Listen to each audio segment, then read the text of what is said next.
Живееме како сиромашни работници со богати газди и со уште побогати во владата. Синдикалниот лидер Слободан Трендафилов со повик до работниците да го поддржат утрешниот протестен марш на ССМ за зголемување на минималната плата од 600 евра. Ве повикуваме да ги поддржите вашите семејства, деца и внуци, да излезете на улици да им кажете на власта дека сакате вашата плата да се зголеми, порача Трендафилов.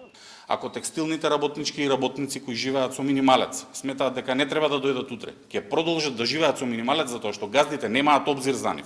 Ако вработените во Министерството за внатрешни работи не дојдат утре на протестот, во Министерството за внатрешни работи во годинашниот буџет има предвидено 0% изголемување на нивните плати.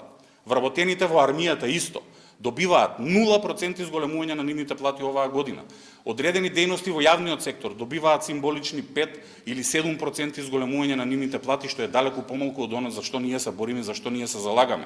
Од ВМРО ДПМН обвинија дека протестот во сабота организиран е формално од ССМ, а логистички и технички од СДСМ. Пратеникот Бране Петрушевски изјави дека главните лица за контакт од општините кои го организираат утрешниот превоз до Скопје се луѓе на СДСМ. Одговорен за логистика и организирање на луѓе и превоз за протестот на ССМ викендов од Куманово е Оливер Трајковски, шеф на штаб на СДС во населбата Зеленрид, како и вработен во јавното претпријатие Чистота и зеленило во Куманово.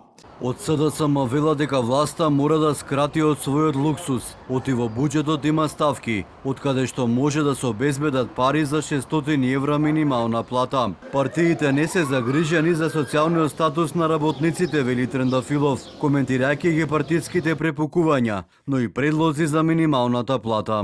Каде е опозицијата кога беше власт и каде е власта сега, а каде беше кога е опозиција. Не сакаат да ви помогнат.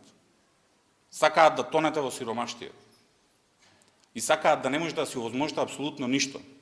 И ви пресметаат дури дека и 13% ви се помалку пари, иако цените отидоа за 20% погоре. Протестот ќе започне во 12 часот и 5 минути од пред работничкиот дом. Ќе продолжи пред собранието, Стопанската комора ќе заврши пред владата. Премиерот Мицкоски го повтори ставот дека адресата пред влада е погрешна и за минималната плата треба да се договорат работниците и работодавачите.